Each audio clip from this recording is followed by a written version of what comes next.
Good evening, my fellow Exorcists, and welcome to the lair of Filmaru. Tonight we will be reviewing Star Wars The Clone Wars, the video game. And no, Silva, I don't mean Star Wars The Clone Wars Lightsaber Duels or Star Wars The Clone Wars Republic Heroes.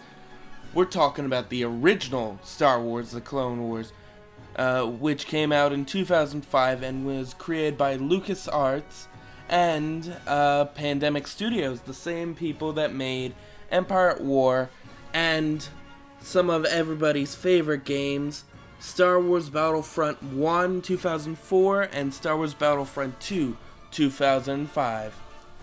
Now, this game is about 1 month after the Battle of Geonosis, where the Republic detects unusual activity on Raxus Prime and sends a strike force led by Anakin Skywalker and Obi-Wan Kenobi to investigate the activity. Let me just say the character design is fucking ugly for 2002.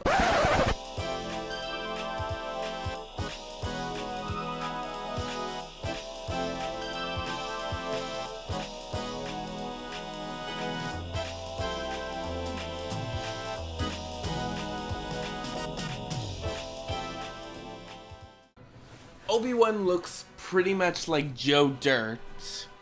Anakin's eyes are way too sunken in, and it's just, his face is uncanny.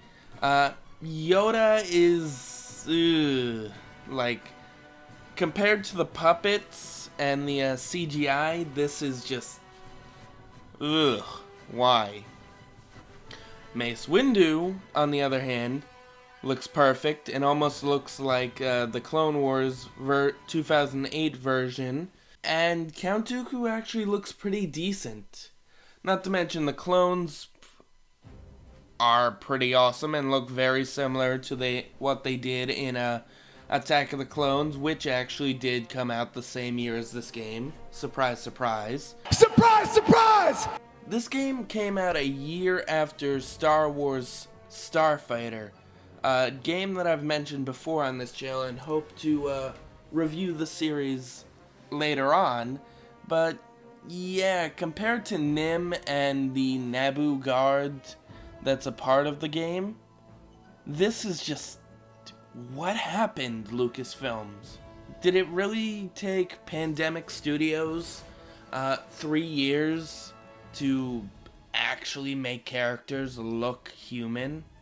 Like, again, this is made by the same studio that made Battlefront 2, one of the most praised games out there, especially for character design.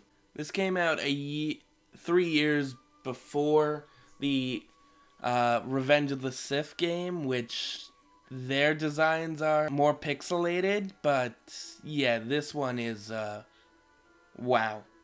It's almost like they didn't even try to make the main two characters look like Anakin and Obi-Wan. This game was actually pretty huge for its time. Like, it was the first game to come out to actually feature information on the Clone Wars itself, especially since this was right after Attack of the Clones, and it was when we really didn't know that much about the prequels or the Clone Wars, which was mentioned by Obi-Wan in episode 4.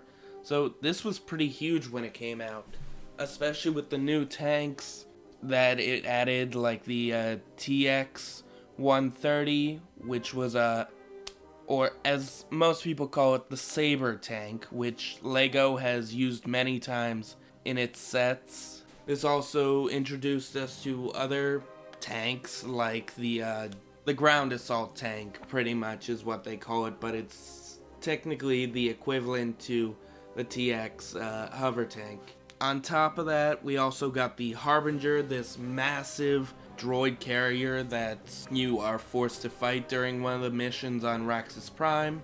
We also got the, it's called the Proto-Deca, which is this giant looking missile boat. Just stays in one place, similar to what the Harbinger did. But the point is, it's just as deadly as the Harbinger. Fight your standard tanks. Like, we see the snail tank in this, strange enough. We see the hailfire droids. We fight the spider droids. Pretty much you fight a lot of the tanks and fighters and ships that you see in the Clone Wars and in the Attack of the Clones movie for a very brief time. Sadly, we also have to do a lot of escort missions in this game, like you're escorting ATTEs, you're escorting Republic troop transports, you're escorting SPHT, which is similar to what we mentioned in Empire at War, the SPMT, but it's those giant lasers that you saw in the Attack of the Clones that took out that droid control ship. And actually, there was one other tank that I forgot to mention. It's the ATXT Walker, which has mortar fire cannons and your standard cannons for a AT variant. We also get to fight as Mace Windu and Anakin Skywalker for brief times during the game, using force powers, using your lightsaber. But most of the game, you're in an LAAT or you're in a TX saber tank. But, I mean, let's be honest, I'm talking a lot of great things about this game, but the gameplay is kind of iffy. Like, trust me when I say I do not miss a lot of the controls from the PlayStation 2, because nowadays with the controller, it's a lot easier if you're trying to put in cheat codes, because the controller and the cursor on the screen are a lot faster, and you're able to actually put something in without completely deleting it right away, or making a very easy mistake. But also, in the game itself, you're dealing with messed up flying mechanics for the LAAT, which can cause you to crash into a mountain or crash into the ground when you're trying to shoot an enemy that's low on the ground for some odd reason, or a lot smaller than it should be. On top of this being a massacre most of the time, with ships constantly attacking you, not just one by one like in most games and movies. Here they're doing whatever they can to destroy you. Like, it's constant blaster fire no matter where you are, no matter what you're doing, and it burns down your health pretty quickly. On top of that, I also use the unlimited ammo cheat, because it makes this game a lot easier with the lasers. Like, you can just, like in this convoy mission on your second mission to Renavar, you actually have to destroy a convoy that's behind some ice walls, and if they reach their base, it's over for you and you have to redo the mission, which can also be a pain because there's only a short distance between them and the base, and if you run out of your plasma lasers, it becomes a lot harder to destroy these troop transports. On top of that, the lightsaber combat and the force use when you are playing an actual character actually kinda isn't as good, because with the force, you can't really spam it, so it can run out and you have to wait for the invisible timer to go down for you to reuse it again, which it is your most powerful tool when you're playing as an actual character, because it's unstoppable when it comes to droids, where with the lightsaber, it's very easy to miss your target even though you've aimed for them and have tried to hit them.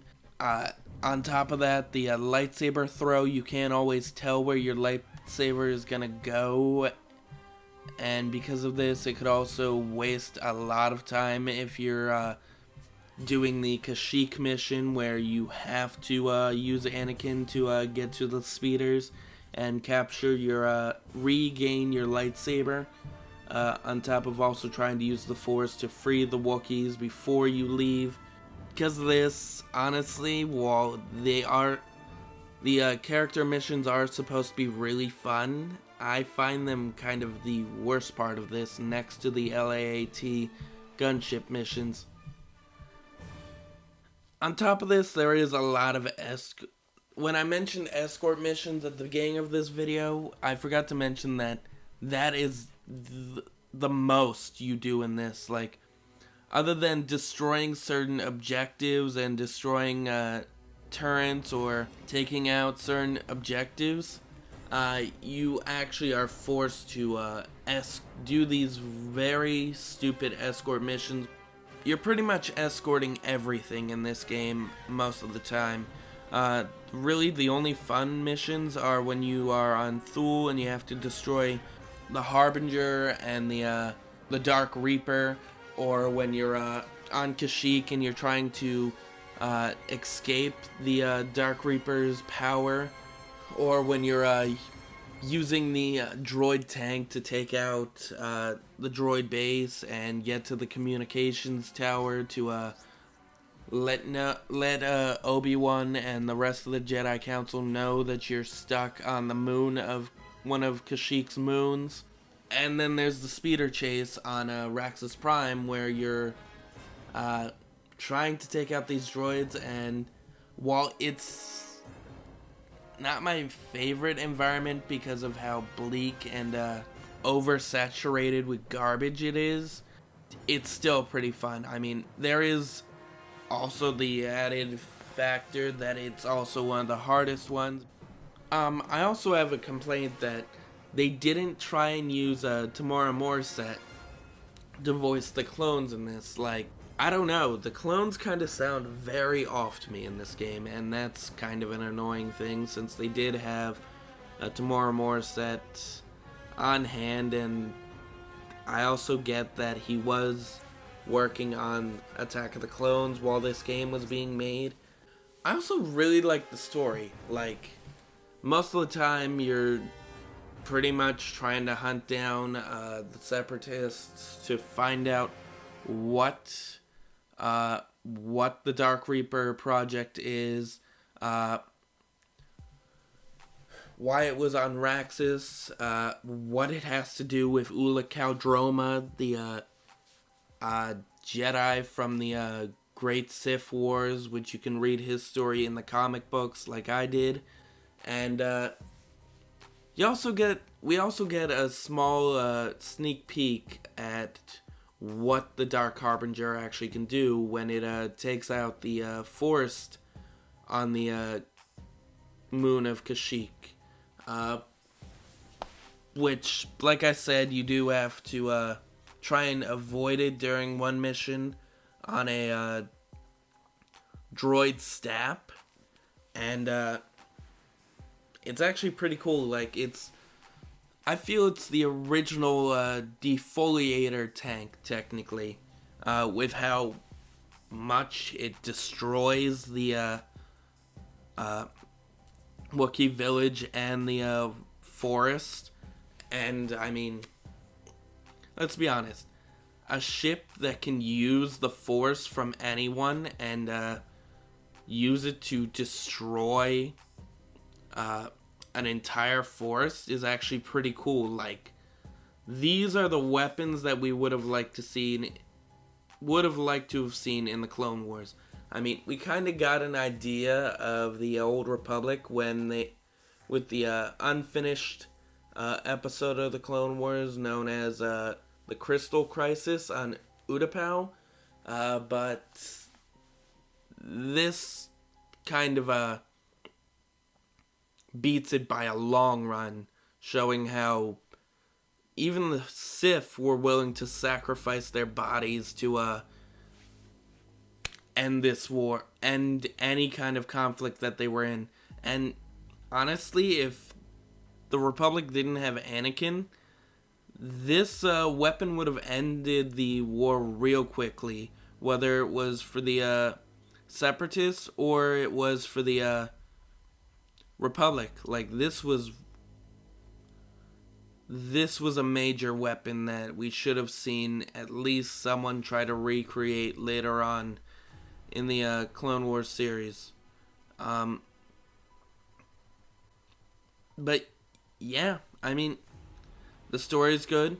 The only problem I have is that there were two characters that we never see again that were only a part of this game.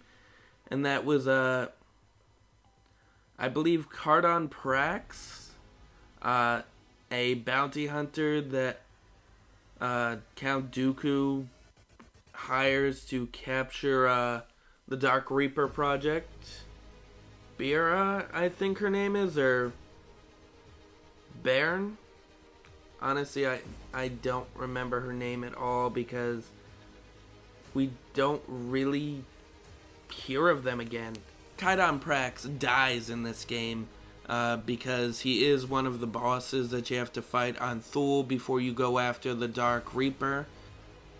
Bera is never seen again, despite her surviving the almost massacre on the planet of Alaris Prime. And yeah, so maybe we'll get more from her in canon if this game ever becomes canon again. Like, this is a really good game. Trust me on this. Despite the simple mechanics, the idea that most of your missions have to be escort missions, but this was a very revolutionary game during the for the Star Wars genre, because we never really get anything similar to this other than Star Wars Demolitions, which isn't everybody's favorite game. I mean, I liked it, but what I'm trying to say is we never really get any vehicle games. That might just be because lack of creativity. Because we do get a lot of starfighter games. I just want another World of Tanks or World of Warships or World of Planes game like this. While we haven't really gotten that many good starfighter games nowadays, this is definitely something that we should look into, because I'm tired of just doing these games. I'm tired of the first-person shooters and the base building games. I want another one of these. Obviously, this game has technically held up for me since I was 5 years old. I think I'm gonna give it a 6 out of 10, because it's definitely better than Star Wars Episode 3, The Revenge of the Sith, the video game, and it's definitely better than Lego Star Wars for me right now, because, again, this is creative. It tried something new. It brought the old Republic into the Clone Wars era. It gave us a lot more really cool tanks that we needed in the Clone Wars era. Like, without this, we wouldn't have had the Delta class Jedi Starfighters. We wouldn't have gotten a good look at what the Acclamator class cruisers look like in space. I don't know, we wouldn't have gotten an idea of what the Jedi Strike Team looked like in space before they went down to Geonosis. Like, you've never seen that many Delta class Jedi Starfighters in any game. Like, that is one big squad, that is one big fleet of them. But yeah, don't forget to like, comment, and subscribe. Click the little notification bell for more of our content. And may the Force be with you always.